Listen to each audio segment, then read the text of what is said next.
আসসালামু আলাইকুম। প্রতিদিনের ন্যায় আজকেও আপনাদের মাঝখানে আমি আসলাম। সুন্দর আজকে পঞ্চম রমজানের শেষ বিকাল, একবারে সূর্য ডুবন্ত অবস্থায়। ওই দেখেন সূর্য এখন ডুবু ডুবু ভাব, আর হয়তো ৪৫ মিনিট বাকি আছে। সেই সাথে প্রাকৃতিক সৌন্দর্য নিয়ে এবং কি মনোরম পরিবেশ নিয়ে সুন্দর এক ভিডিও উপস্থাপন করতেছি আপনাদের সঙ্গে। সেটা আপনারা সকলেই জানেন যে আমি মরণবেদী ক্যাসিনো এটা নিয়ে আমি কথা বলি।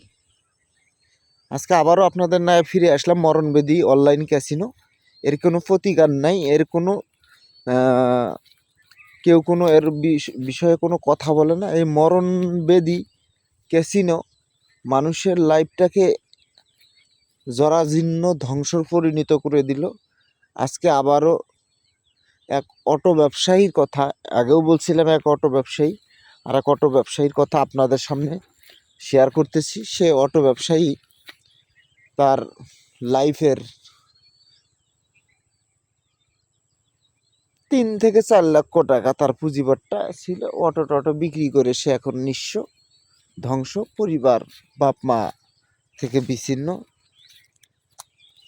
তো এই হয়েছে পরিণতি। আসলে আমরা দেশের সরকার, আমরা আপনি কেউ এর প্রতিকার তৈরি করতেছি না, এবং কি যদি আমরা এর প্রতিকার তৈরি না করি, হয়তোবা আজকে এই অটোওয়ালা গেছে, কালকে আপনার ছেলে যাবে। দেশের পরিস্থিতি ভালো নাই ভাই, কারে কি বলি। আজকে নারী সিগারেট খাওয়ার জন্য ওপেনটে আন্দোলন করতেছে। পুলিশের এসপির বাড়িতে হাজার হাজার টাকার বাণিজ্য, সেনাবাহিনী কর্নেলের বাড়িতে বিপুল পরিমাণিক অর্থ উদ্ধার। আর অনলাইন ক্যাসিনো তো মরণব্যাধি ধারণ করেছে, এর কোনো প্রতিকার নাই, এর কোনো আশ্বাস নাই। এই বিষয় নিয়ে কেউ কোনো কথা বলে না। মনে হয় দেখেন, আমি যে পুকুরের পাড়ে দাঁড়িয়ে আছি, পুকুরের পানি যেমন নিস্তব্ধ, কোনো সারা শব্দ দিচ্ছে না, আমরা দেশের জনগণও সেই রকম নিস্তব্ধ হয়ে গেছি, কোনো সারা শব্দ দিচ্ছি না। আসলে এই অনলাইন ক্যাসিনো মরণব্যাধি এমন ব্যাপক হারে ধারণ করছে, এরকম হাজারো অটোওয়ালা, হাজারো ট্রাকওয়ালা, হাজারো গরু ব্যবসায়ী, হাজারো মুদি দোকানদার সকলেই ধ্বংসপ্রাপ্ত, একদম সব কিছু বিনষ্ট হয়ে গেল। কেউ কিছু এর প্রতিকার করে না। আসেন সবাই মিলে এই অনলাইন ক্যাসিনো এই মরণব্যাধি থেকে সকলে উদ্ধার হই এবং দেশের জনগণ সচেতন হই। দেশের গভর্নমেন্ট যেন এই অনলাইন মরণব্যাধি ক্যাসিনো যেন দেশ থেকে নিষিদ্ধ করে।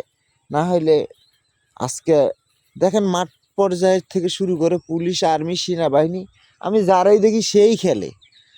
আমি প্রমাণ দিতে অনেক কিছু দিতে পারবো, কিন্তু দেখলাম এইখানে এসে দেখি যে খেলার কেউ বাকি নেই, অনেকেই খেলতেছে। প্লিজ আসেন, দয়া করে সবাই এর প্রতিকার তৈরি করি, আর এটা যেন ঊর্ধ্বতম কর্মকর্তা পর্যন্ত যায়, বাংলাদেশ থেকে যেন নিষিদ্ধ হয়।